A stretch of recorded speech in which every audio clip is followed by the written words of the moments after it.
Hi everybody, I am Julia AnchorHaven and this is a full disclosure diary episode, and I do this series because I am sharing with you publicly things that I'm discovering on my journey of remembrance as memories are coming forward and I feel into them and I get them verified by others. Then I do this documentation process, and this is really important because I get a lot of mind wipes as well. So not only am I documenting it for others, I'm actually documenting it for future versions of me that may have no recollection of things that I'm recently discovering and things like that. So yesterday I had a session with Ivan Teller, and he is a fantastic ET psychic. Basically, he channels through different ET races, but I also asked him to connect into angelics this time, which I've not done before. And even though I pulled some angel cards before I started, it wasn't one of those angels that came through, surprisingly. It was actually Archangel Michael. And I don't really work with Archangel Michael that much. I know a lot of people do. They call him in for protection. They bring him in with his sword of truth and his blue energy and things like that. But I've never really felt that connected to him before. So that was really interesting. So he came through and was basically giving me some praise, because the previous video we'd done was all about, I wasn't putting enough protections in place. I was getting attacked too much because of it. So he came through and basically said, you're doing your protection work, that's great, there's obviously still more you can do. So yeah, so personal protection, energy hygiene is very, very important. And for me, it's actually the first place that I send all of my clients, is to let's get grounded. Let's get protected. Let's rebuild the auric field. Let's call up elemental energies. Let's cool down, flame energies and rainbow energies and things like that. So yeah, so that was a good confirmation for me. Surprisingly, he started to talk about a sibling energy, a brother. And some of you may or may not know that I've been kind of partnered in the Secret Space programs with Drago Reed. It's documented that he is like a dyad super soldier, so like we were made as a pair, and we have many of these kind of connections, so I'm not the only one he'll have been paired with. But it's funny that that came forward, because recently he'd just done the conference, the Super Soldier Activation Conference, and I have been watching on a replay not all of his talk, but quite a lot of his talk. So, and I've been talking about him to a friend and things like that, just talking through things that had happened, because when I was watching the talk, I actually passed out, which is actually really normal for Drago and myself when we do talks and meditations, because we have a tone medic ability. It's activating, it's deprogramming and things like that. So I did pass out, but I passed out at one particular point in the talk, which surprised me when I listened back to what I've missed. And it was talking about when you're a scientist in a lab, there is a dog guard, and this has come up in my ACIO file as well.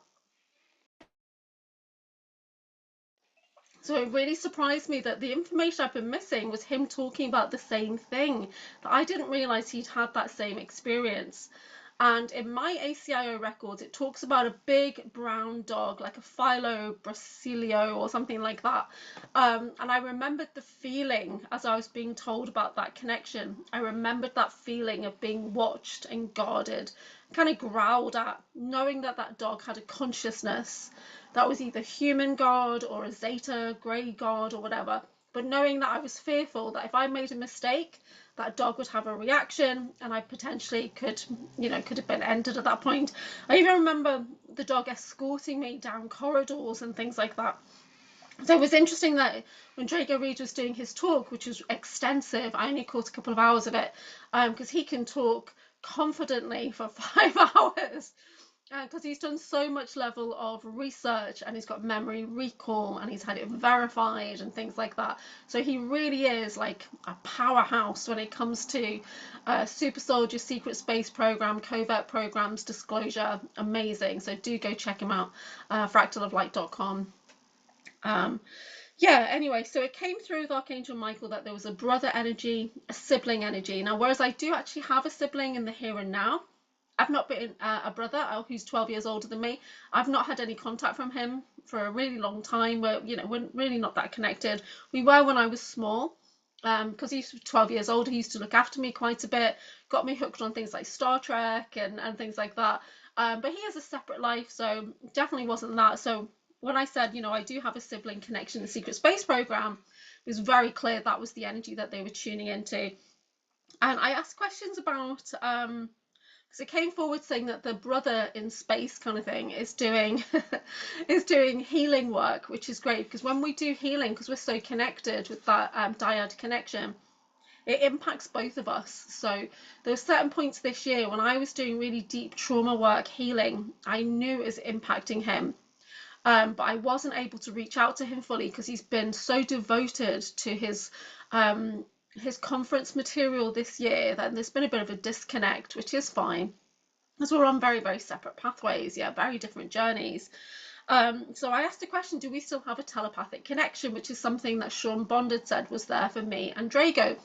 And the guide, Archangel Michael, confirmed, yes, there is a telepathic connection there. So I asked, well, is it being blocked? Because I don't always feel that telepathic. Although lately people keep telling me to stop being telepathic. And he said, yeah, there's like a reptilian interference. And there's also an Orion block there as well.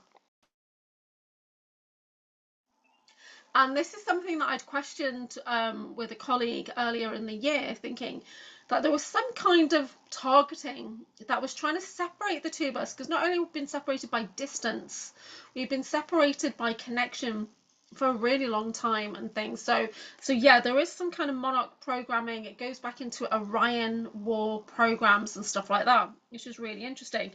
So, because when we got into it a bit further on, I'd asked about, well, how am I connected to this sibling then? This super soldier sibling, was it just in covert programs or was it science programs? Because I have a memory of us both being subjects and scientists at the same time and working in the same lab. Okay. And then for that as well, I was told that Ivan Teller, whatever guide he was channeling, basically said, oh, you're seeing things that you shouldn't be seeing. And I was like, well, this is a memory. He's saying you're remote viewing it. And I'm like, no, this was actually a memory. Anyway, so yeah, so there's multiple versions of me and this sibling, and they go back to Mars. So we were basically created on Mars. So the forms that we're in now were all created on Mars, and it goes all the way back to the Orion Wars. So we're talking more than 20 million years ago. We're talking a long connection here, which is very, very surprising for me. Okay. Yeah, so I did ask about him coming over to the UK in December, because I've been a little bit worried and warned by somebody that there could be interference at these conferences. You know, it's kind of to be expected that there's some level of targeting when you get together loads of super soldiers. And you get together people from the disclosure movement, the truthers, and all that kind of stuff. There's going to be some kind of targeting from the darker side that doesn't want the truth getting out, doesn't want people reconnecting and getting their memories back and stuff like that. But I was reassured by Archangel Michael that steps have been put in place by the angelic realm to ensure that we would not have any big issues. There might be minor delays, minor blockages, but nothing big. Yeah, definitely nothing big. Okay, so that was really good. And I asked about my angelic energy. So I've known for a long time that I have big angelic wings, because people see these wings, maybe crystallized rainbow wings, and I can kind of feel them there. So sometimes when you feel that weight on your back and you feel you need to move, it's your wings that are trying to come out. So that's something that I do when I'm working with my clients, is as part of their kind of empowerment coaching, is to access these wings that are there in the etheric realms. Yeah. So I was told that I'm an Andromedan angelic, which was quite interesting, because I've always known the Andromedan connection was there. You don't hear me talk about it a lot. That's one that I keep a bit more private. And the skills that I have are about rejuvenation and protection skills. And now are angelic protection skills, which I thought that's really, really interesting. That's something new for me. And I was questioning Ivan Teller because I'd felt a big shift in my energy this past week because of the research I've been doing, the people I've been connecting to, the clients that I've been seeing. I've noticed a really big change in my authority when I'm working with particular people. And when I say that, it's more of a success. I felt more successful with my quantum commands and things like that. I could feel the energy shifting faster, shifting deeper. When I'm doing my Akashic Oracle timeline weaving, I had more confidence as well that what I was saying, bam, was happening, and I felt this big shift and I felt this confidence there. So I felt like my authority had increased, and it was confirmed by Archangel Michael that I kind of got up a rank so that I could do some deeper work as well, which was great to know. Then I asked to channel the LYRAN council with Ivan. So he brought through a LYRAN guide, and this is a bit weird with the LYRANs. So I'm sure there's multiple forms of LYRANs, just like they are with most ET starseed races. They come in many different forms, so they're not always one particular type. But many people, when you think of LYRANs, you think of the Thundercats, the cat, you know, the feline people. And when I was a kid, I was obsessed with Thundercats, absolutely obsessed with the cartoon. I had the comics, I even had the sword and everything, and it was so mad. And I really loved it. But I knew I had a Lyran kind of ancestry, but I never saw myself as a Thundercat, right? Which apparently is the new name for women who are like cougars. As you get older, you become a Thundercat, and I can totally identify because I'm heading into my 50 now. So it's just quite funny. But I was working with a client recently who I realised had that soul flame connection. And when we did the healing together, we were making good progress. And I thought, you know what, I really need to do this in a more sacred space. Let's go into the Akashic records, yeah? So when we were guided into the Akashic records and we went in there, it wasn't his present lifetime Akashic records for this human body. It was his LYRAN Akashic records that opened up. So it was as if we'd opened up, due to our energetic match, we'd opened up a more expansive space, which was all white. So he could still see the things that I was guiding, but when we asked for a record keeper guide to come forward, it was a LYRAN guide that stepped forward, a cat person. When I asked the client, well, what do you look like? He also looked LYRAN. So I thought that's fascinating. So I asked Ivan Teller, did I step into a LYRAN Hall of Records? And he said, yeah, you were in an Akashic Records, which is like a new space that's opened up for you to allow you to do your work more effectively. So I thought, perfect. So that's a new record keeper guide that I've made connection with. Okay, so he also said that I do have a LYRAN appearance, which is blue and orange fur. As a Thundercat, and I asked for my name, and he was getting a shush kind of name, saying that it wasn't really pronounceable here in this realm. So when I felt into it and I connected in, the name that I've been allowed to have is Shoshuna. So I think that's probably just a shortened version, like translated into our language, Shoshuna. So I need to do some research into what that could mean.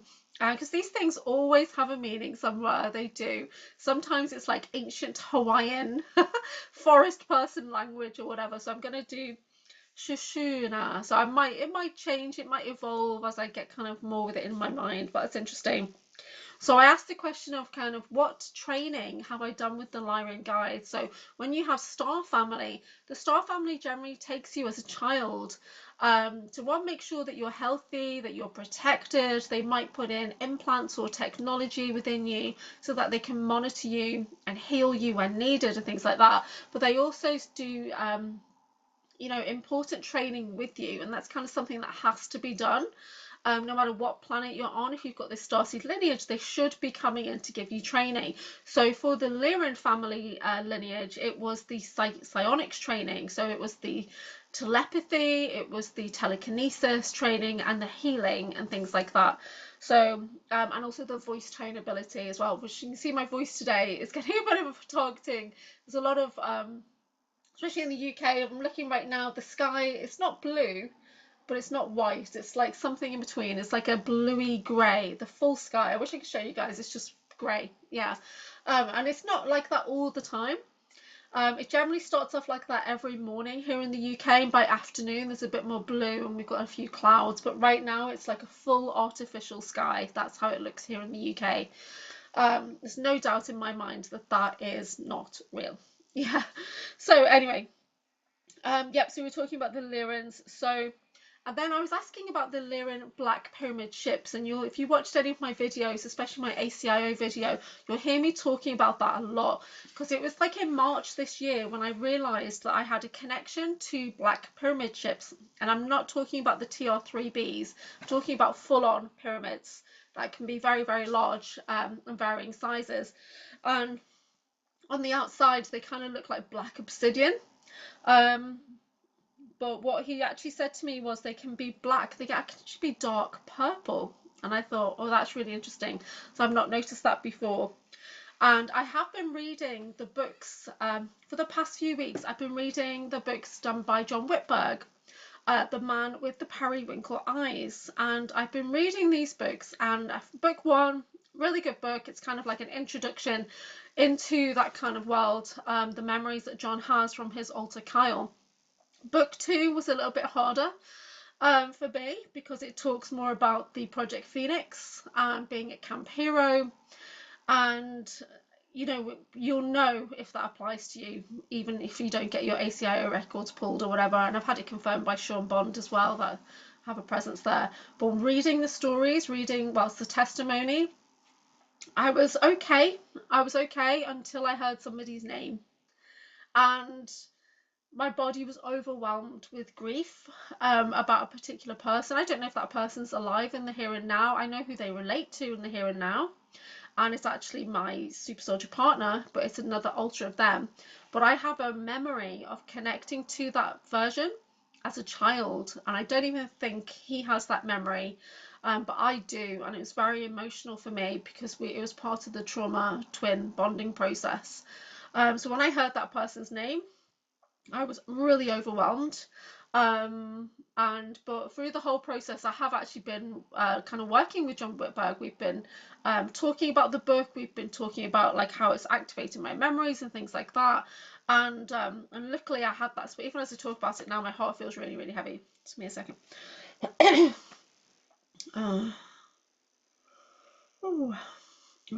Yep. So he was able to just support me through that as well, which is great.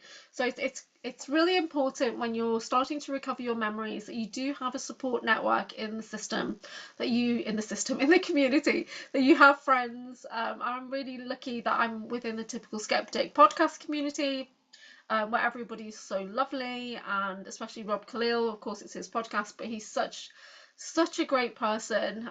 So I've built up a small group of friends to support me as I'm doing this work.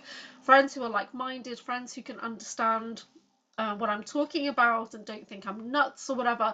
And that is so important when you're starting to get your memories back, because there's going to be people in our community that you just don't gel with, and that's fine. There's going to be people that you look at them and you might have a memory or you might have an emotion attached to that person and you don't know why, but okay, they're not for me. Even with Drago Reed, I had looked at his videos, I'd seen him on the show in the last 2 years on Typical Skeptic, and I just was not interested to make a connection with him because I just felt uncomfortable. But I didn't know why I felt uncomfortable at the time. And then I found out that we're literally like siblings that have been paired up in programs off-world, all the way back to the Orion Wars, that there is a connection there. So whether we remember it or not, there's an energetic and a genetic connection there. So yeah, so there was part of me and also programming that was saying, don't go there. Just don't listen to what he's saying, because by listening to his voice, it would be reactivating my mind. Yeah. So it's a bit like crystals in a way sometimes. Sometimes you look at a particular crystal and you think, oh, I really can't stand that aquamarine. Oh, it's awful. But it could be because that's the crystal you need the most. That's the water element that you need the most or whatever. Or it could be that you've had a traumatic incident with it in the past, So unfortunately, that's the case. So with being in that secret space program, the SSP type stuff, the Nakwaffen, the Kruger, Monarch, Umbrella, Solar Warden, and Orion, all that kind of Mars, all those programs, there's been trauma and wounding, and the trauma and wounding is held within the body system. It's held within the chakras, it's held within the meridians, the sen lines, it's held within your skin. Even your hair holds memory. Yeah. So sometimes it's uncomfortable to be around certain people, maybe not just because they're bad people, maybe it's because there's an actual connection there. Yeah. So it's really important to use your discernment, and discernment is a word that I really did not like for such a long time, because it took me a while to figure out what that meant to me. And for me, it's how do I feel? How do I feel about that person? How do I feel about that information? What does that remind me of? What does that link me into? So it's not always a very clear, that's good, that's bad, that's right, that's wrong. sometimes there are bleed throughs and grey tones and things like that that we need to consider. Anyway, so yeah, the Black Pyramid. So I was reading the book from the book 2. Was it book 3? I think it was book 3. I've just started book 3, The Man with the Periwinkle Eyes. And he talks about going to the Cheyenne Mountain complex and noting that there was a black pyramid there. But it also talks about going, it could be in book 2, we go to a planet and there's black pyramids up in the sky, yeah? So that immediately got my attention, black pyramids, love it. Because I've had a personal interaction with one that's actually quite near me. It's kind of a telepathic connection. I feel like I've remote viewed into it and sat within it. So that really got my attention. So I was saying, okay, Cheyenne Mountain Complex, that's where they do the Stargate SG-1, isn't it? So I've always been really drawn to that, been drawn to the Stargate stuff. I've been told that I'm Galactic Record Keeper, Time Lord, you know, a Star Key just came forward. Let me write that down. So Star Key Activator, things like that. That's the news. My language centers are updating at the moment because I'm reading the books. Okay, so if you have not yet found the books by John Whitberg, not only are they available on Amazon, but they're also available as in PDF form, which you can go to his channel and there should be information. Do You Hear the People Sing channel? And there's audiobooks on his channel that you can just listen to, hours and hours and hours of being read out to you, which I do recommend. I speed things up because I'm a rapid learner. So I speed things up to 1.75 sometimes and just absorb information. But which we all have that ability, especially when you've got these implants in your head. So yeah, so the Black Pyramids. So that for me, that's fascinating. I have a real draw to some of these artifacts, yeah. So then I started to think about where have I seen Black Pyramids before as well. So I was asking Ivan about the Black Pyramid that's in Cheyenne Mountain. And I'd recently remote viewed into Cheyenne Mountain when I was working with Sean Bond, but I didn't notice that there was a black pyramid there. I didn't pick up on its signature. So when I asked Ivan, was it there? He confirmed, yes, it's there, but it can also, it can go, it can phase in and out basically, but it's got like a parking space at the Cheyenne Mountain. And it's shielded, so they don't know it's there. I asked, is it controlled by military? And he said, not your military. So obviously the LYRAN or the Arcturian, because some of them can be under Arcturian control, know it's there and they may have contact with it. I asked, can I call it to me? He said energetically, but probably not physically. And to be honest, I don't think it fit on my driveway. So when I was thinking back to where have I seen these black pyramids before, I was doing some research a couple of months ago. And I was just putting into Google search and all that about the Black Pyramids, and something reminds me, it could have even been the song coming into my head. I think I saw the song intro playing on Instagram for the Thundercats cartoon. And I can't say that without my mind going thunder, thunder, thunder, Thundercats. It's just in there, right? I apologize. So, and then I started to look at the intro video, and I noticed in the background is a black pyramid. So I've literally been in my awareness since the 1980s or 90s or whatever it was. Yeah, definitely 1980s, surely. Black pyramids.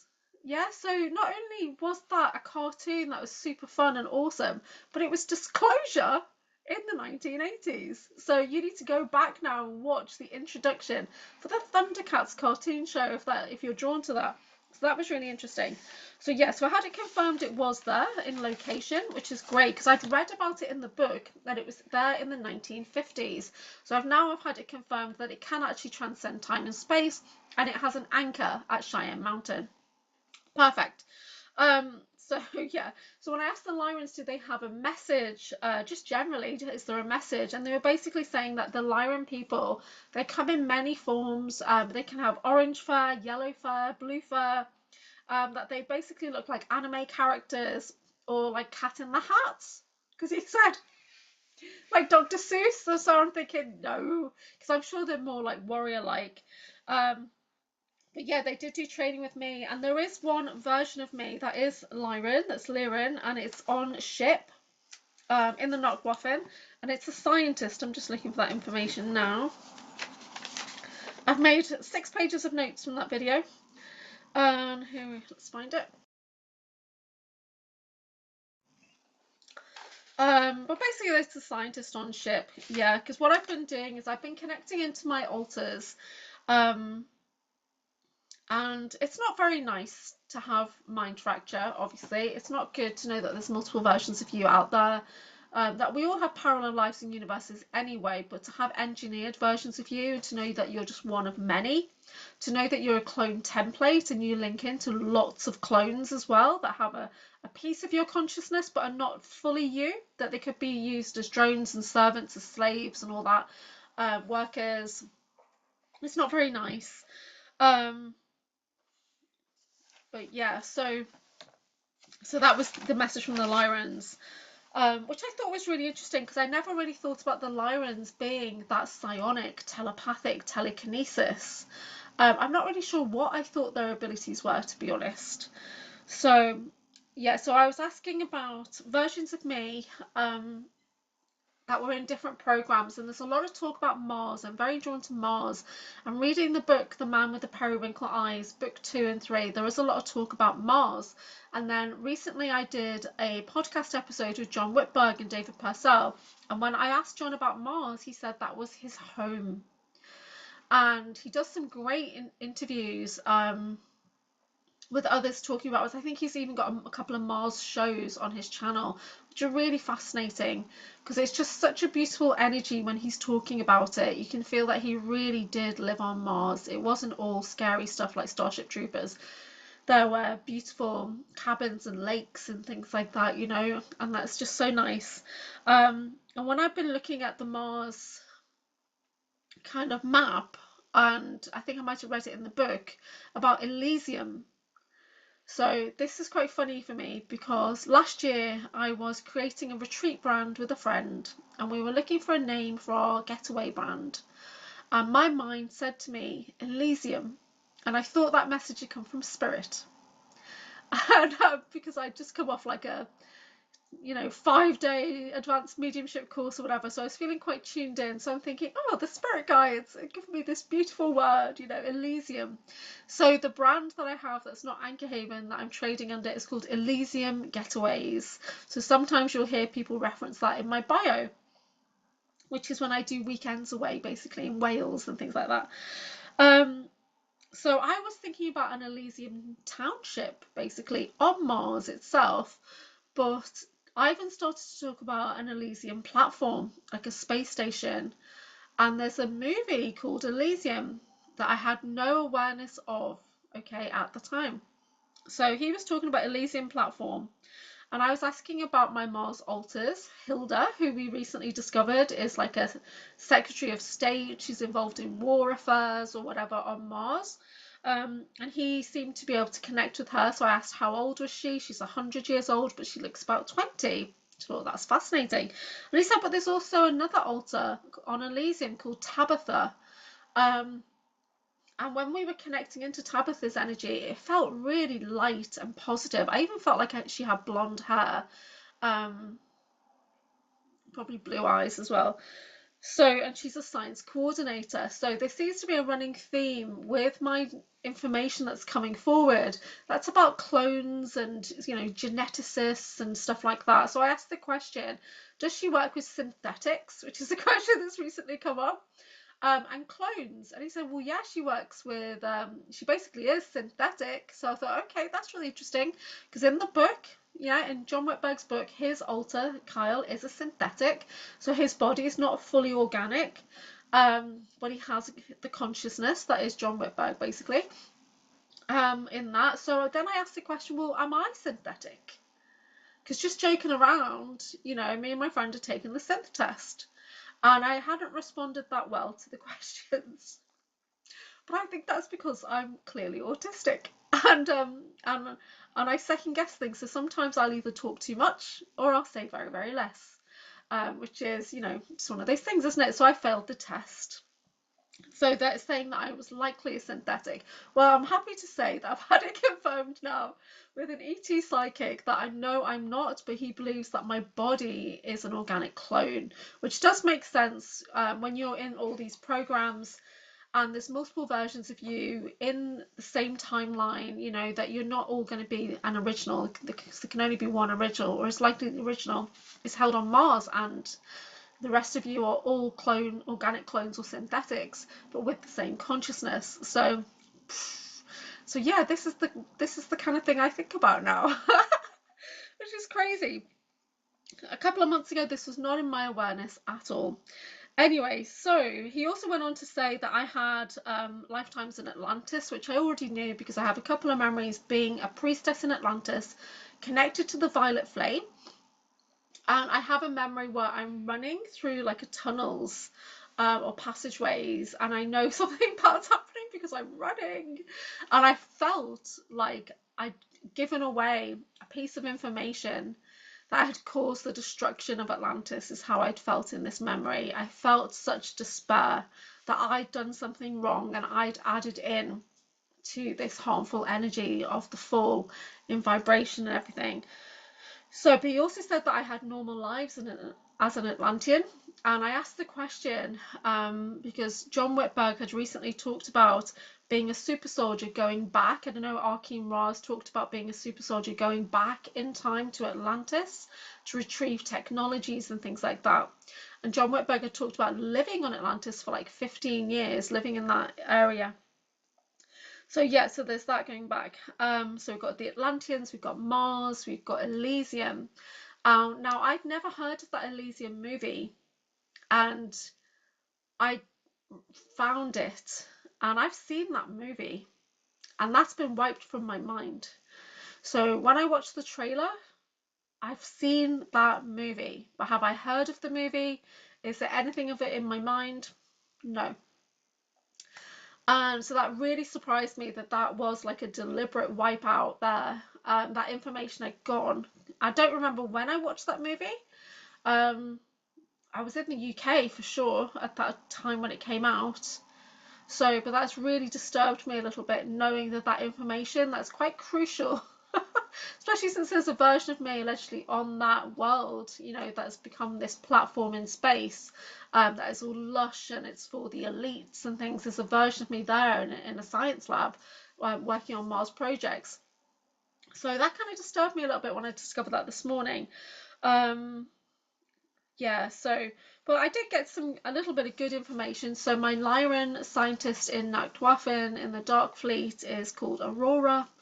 So that's lovely because, of course, that's a name that I identify with anyway because it's such a beautiful name. I think I've always, it's always kind of been in my mind because it's so lovely, you know. And then I asked about my Captain Marvel style altar that I'd seen. She kind of presented herself to me a couple of months back, and she had a swirl of energy around her eyes. And I said, you know, I believe I've connected in with this version, whether she's a higher self version or an altar, I'm not too sure. And he said her name was something like Erica, but some kind of Erica Sun or Sun related kind of name. So I think Erica Soul in my mind right now is what I'm going to go with, but that might change as well. Okay, so let's see, where do we get up to? Yeah, so I was talking about implants with Ivan, and now we do have implants, tags, and seals in our bodies anyway. It's just part of our genetic makeup. If you've heard about the J seal removal and the Draco Anunnaki seals and the Lemurian seals and things like that, you can check my website for that information. There's something that Indigo Angel talks about a lot, how when the planet was hijacked, they put these unnatural seals into the planetary grid, and they also match within our energetic fields as well. So really, if they wanted to make changes to the planet in one go, they could do that through these seal systems.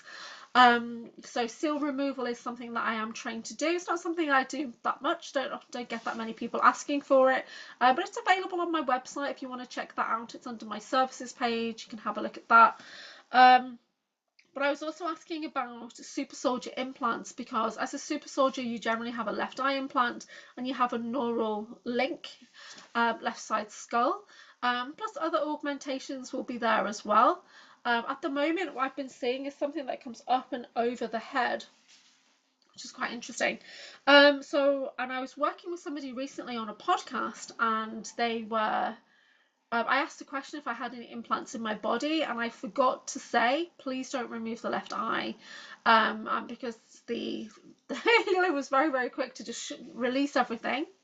And I was a little bit shocked, and I thought, why would I not want my left eye heads-up display, which has activated for me quite a bit this year, and like an actual screen has opened up on my left eye, and given me information and stuff like that. So I asked the question, can I get that back? Will it re-implant itself? And I was told yes, if I want it to, it will, and my LYRAN and Andromedan guides will work with me to bring that back in.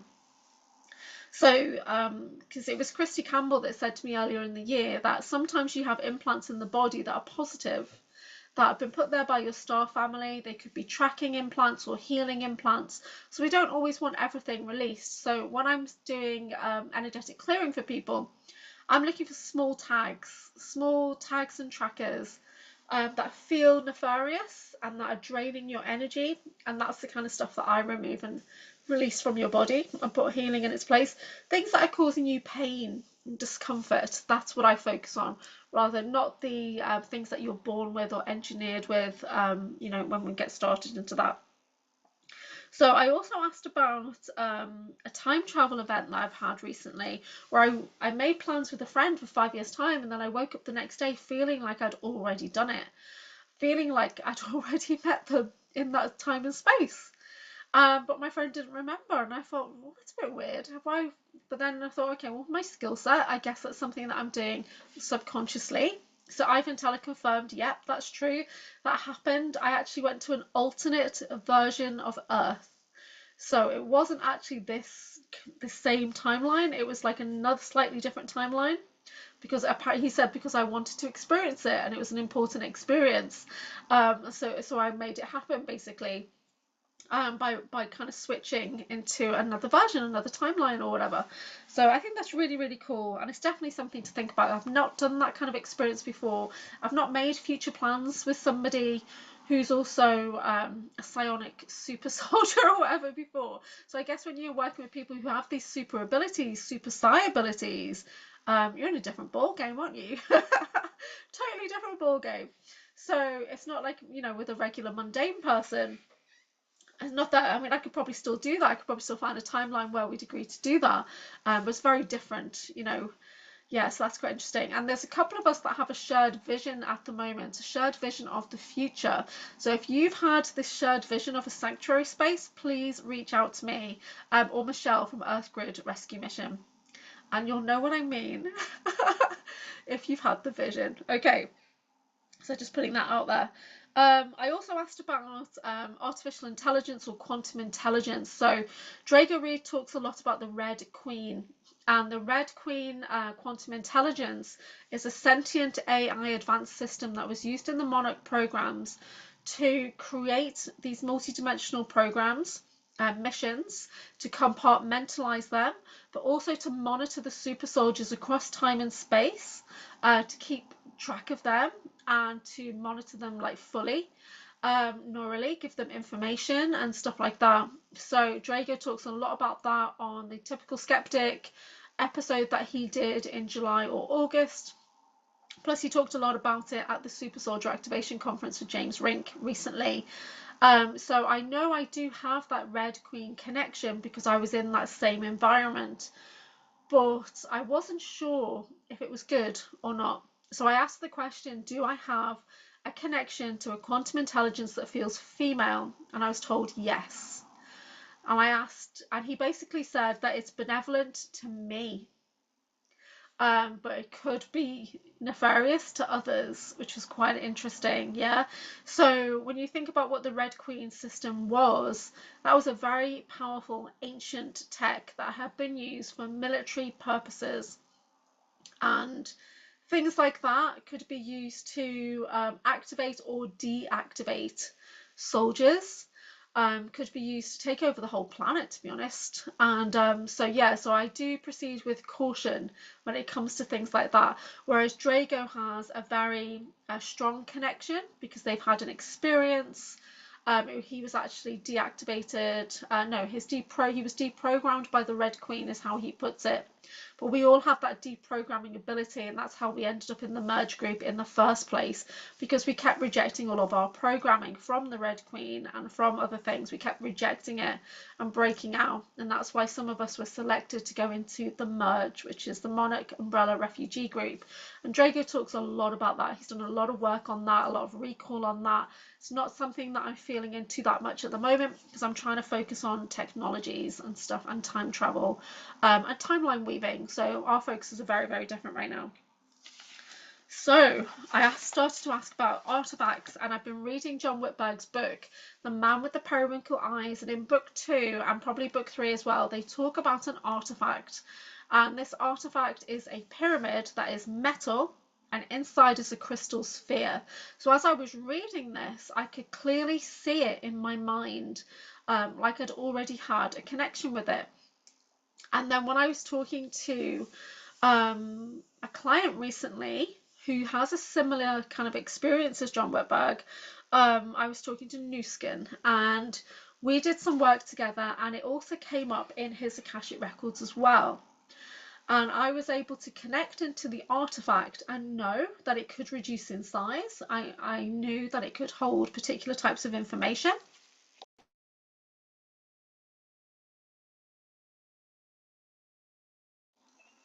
And I'd had my own visions with this artifact, where I'd seen it in a column of light, and I'd seen many, many of them recording DNAs in a, that's not the right word, facility, let's say facility. So I asked the questions of Ivan Teller, who at the time I think he might have been channeling the LYRAN Council still, and it was confirmed, yeah. When I asked for the name of the device, so this metal pyramid with a crystal sphere that was an ancient technology, the only thing that he could say was that it was an arc of some kind, and he couldn't give me the full name. It's like it wasn't allowed to come forward. But I asked, was it a galactic mapping system that would allow me to connect into my galactic mapping abilities? And he said yes, it was a knowledge key. So I started to call it an arc map. That name is probably going to change as I feel more into it. But then this morning I was thinking about the Men in Black movie when they go back in time and they install an arc net. And whereas that wasn't a pyramid device, it was an oval device.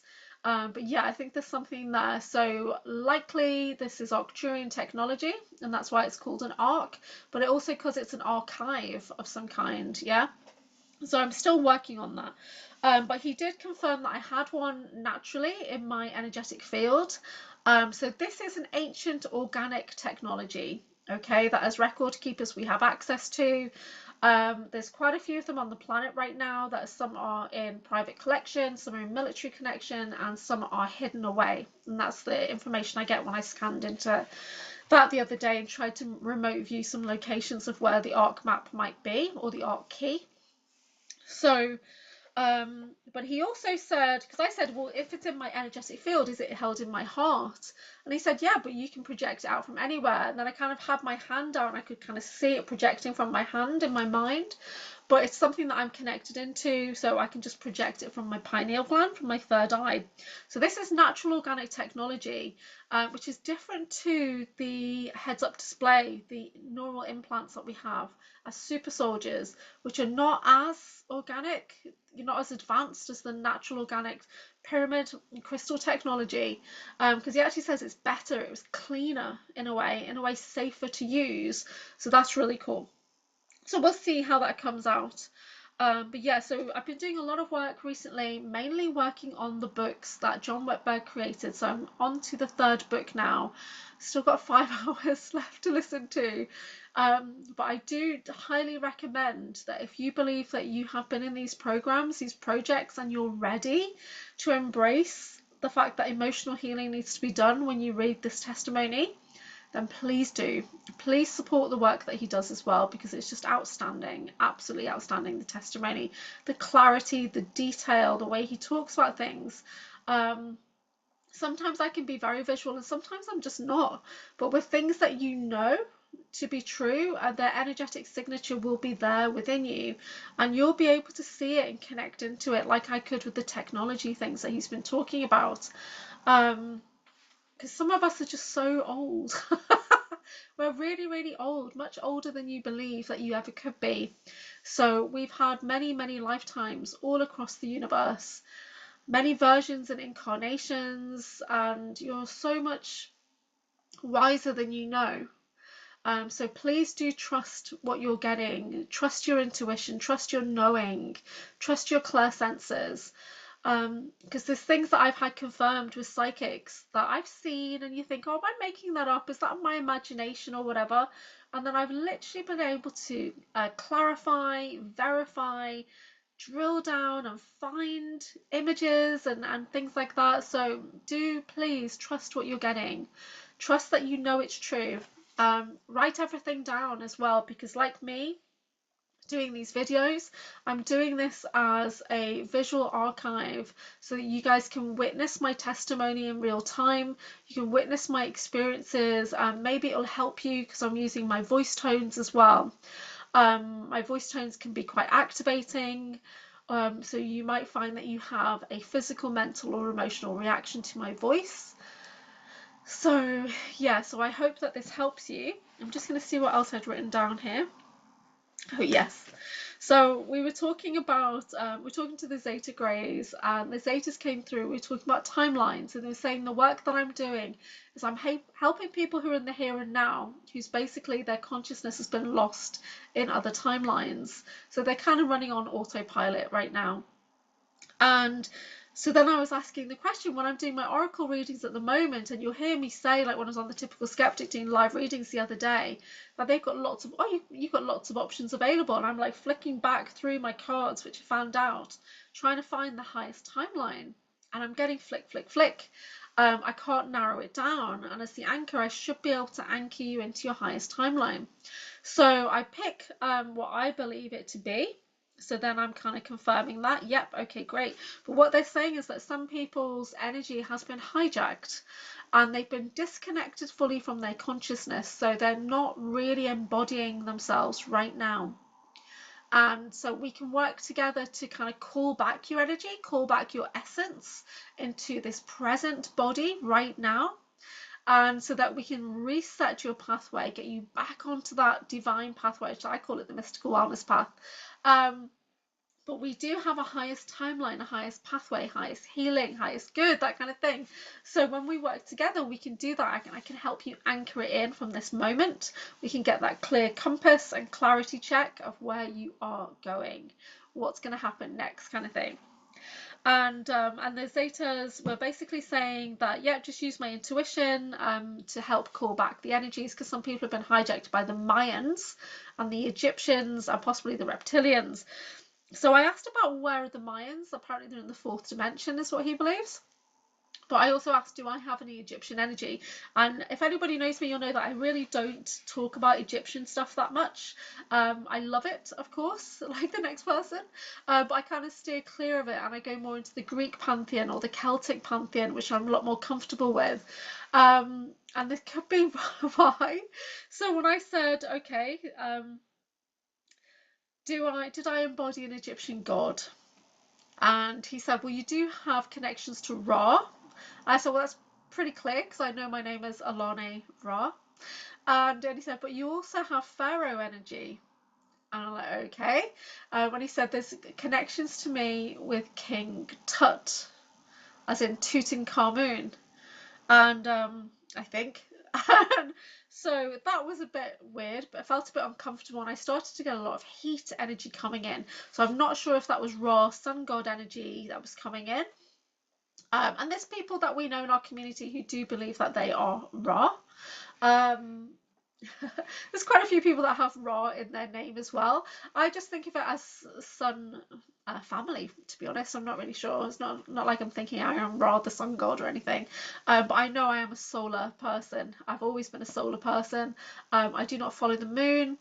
To me, the moon is not organic and things like that, so I don't connect into the moon. When I work with Greek goddesses, I work with FELINE, who she's thought to be the embodiment of the moon, and I do love her energy, but I'm not sure if that's just an egregore of energy that people have created or what. So it's a bit controversial talking about the moon, but I'm a very solar person, so I do have light codes, I have light language, I have light hands, but I generally just use my normal voice, which contains the light codes anyway. So yeah, so Tutankhamun. So it started to look into that. I said to him, I'm getting really, really hot. He said, yeah, there's some kind of sacrificial energy there. So that's definitely something I'm going to talk to Ivan Teller about next time I have an interaction with him. We do 30-minute sessions, which are like $50. And so in 30 minutes, I get as much information as I possibly can, because he's not the kind of person that you can have a general conversation with. He really is an ET channel. So he sits down and he channels. Yeah, and it's efficient. It's very efficient. And when it's done, right? There's no small talk or anything, although we had a little tiny bit of small talk at the end, with maybe 30 seconds of small talk at the end of this video, so I think he likes me. So yeah, so anyway, so we've got the raw energy and we've got the Tutankhamun energy. So it's quite interesting that the Zetas were saying that the work that I'm doing is about helping people free their souls, going back all the way to the Orion Wars. It's helping people release their hijacking from their body so that they can fully embody onto the path that they're in now. So I was asking about targeting, and because a lot of people in our community believe that they're targeted individuals, which we're trying to move into the empowerment state now and say I'm an empowered individual. Yeah, unfortunately, with being an empowered individual comes a bit of unwanted energy. And that's another word I don't use. I don't say negative as much as I can, because these words hold an energetic frequency, and even just saying them, a bit like saying Voldemort, you're going to call that into you. So we want to use our wording that's as positive as we possibly can. So instead of negative, you might hear me talking about grey tones and things like that, or unwanted, and yeah.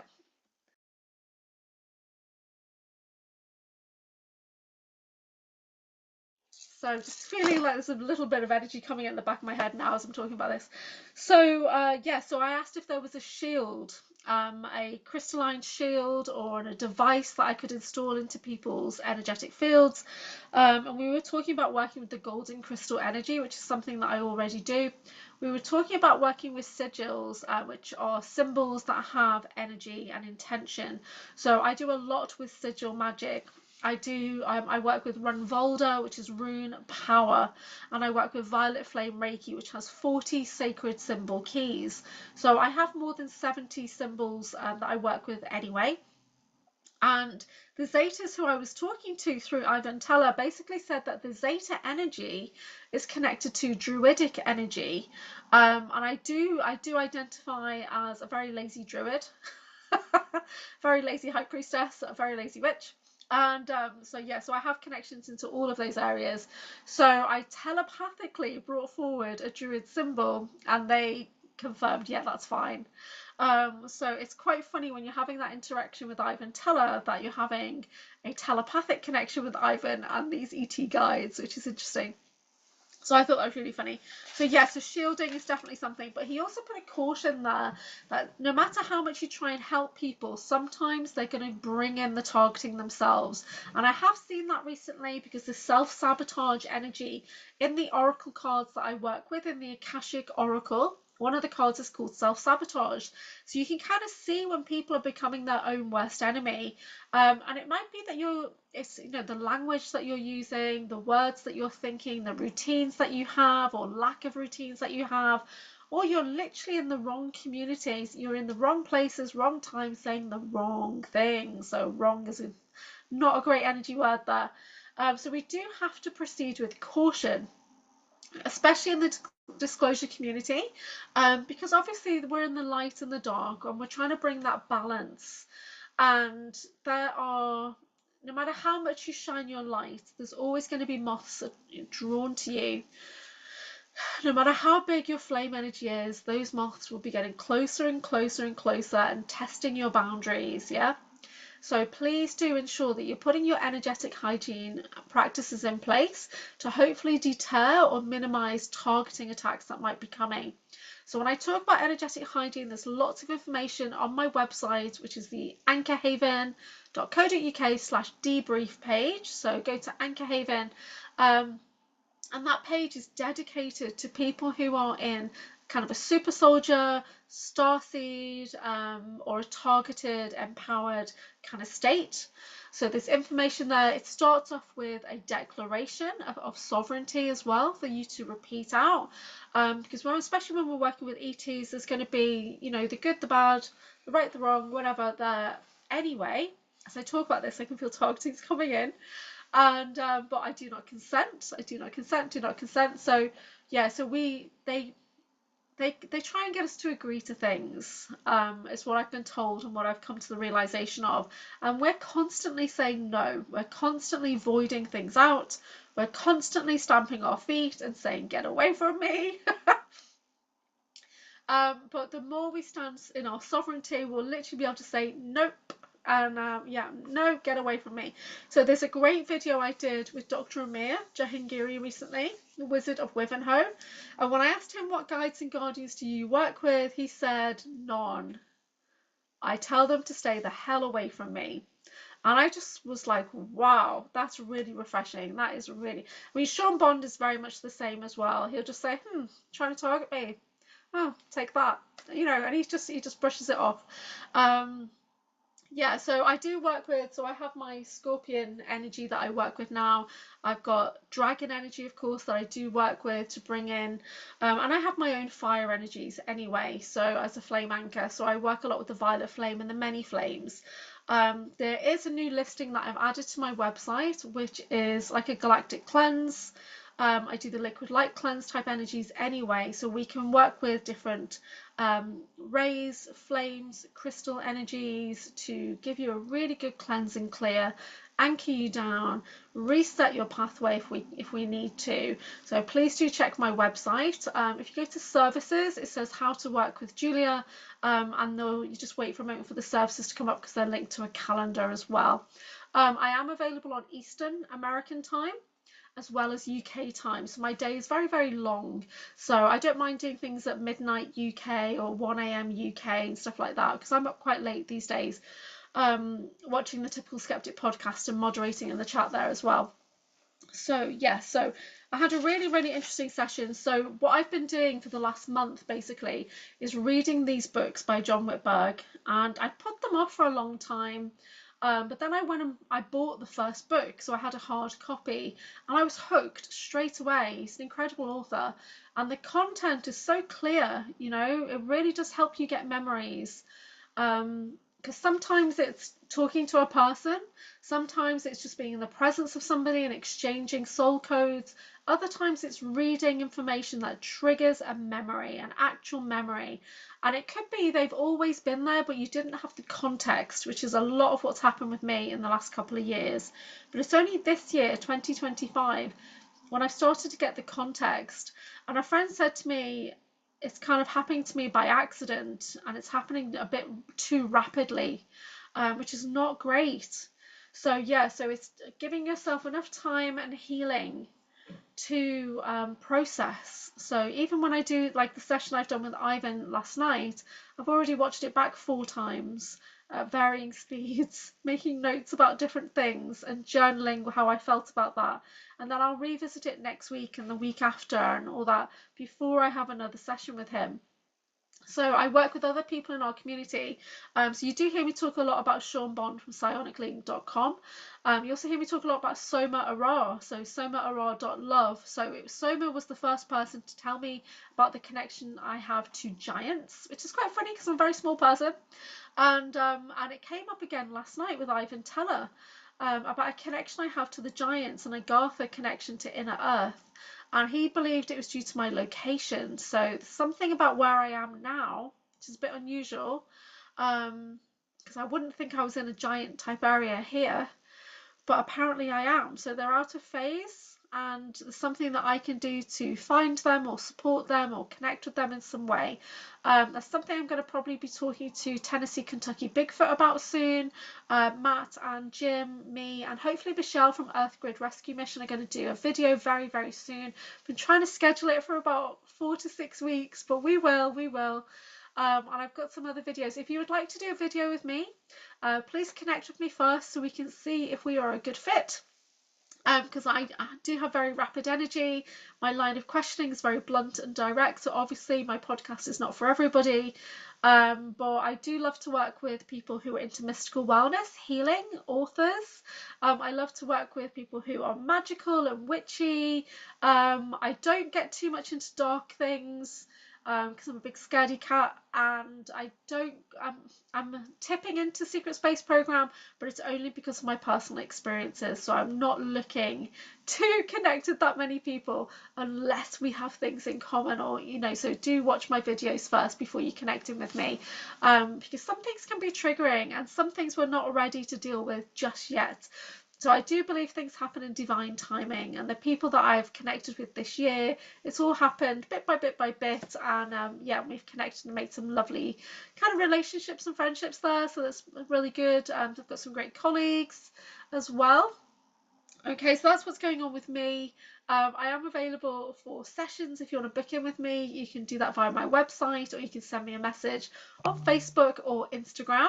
So thank you so much for watching my diary. I know this one has been a little bit scattered. My mind is a little bit scattered at the moment, but I'm just doing a breakdown of the session that I did with Ivan Teller yesterday. So that's available on my channel. There's also some great videos that I've done recently. Me and Breakaway Ray, we were also talking about secret space programs. We were talking about clones and alters. We were talking about his new book, which is Let's Go Off Planet with Breakaway Ray. I am hoping to do more with Ray this month, with Ray and John Whitberg. Plus, I've got my podcast partner Michelle from Earth Grid Rescue Mission, and we did a fantastic live card reading session on the Typical Skeptic a couple of days ago. So please go and check Rob's channel. Yeah, and we'll be on there again very, very soon. So thank you for watching, and take care.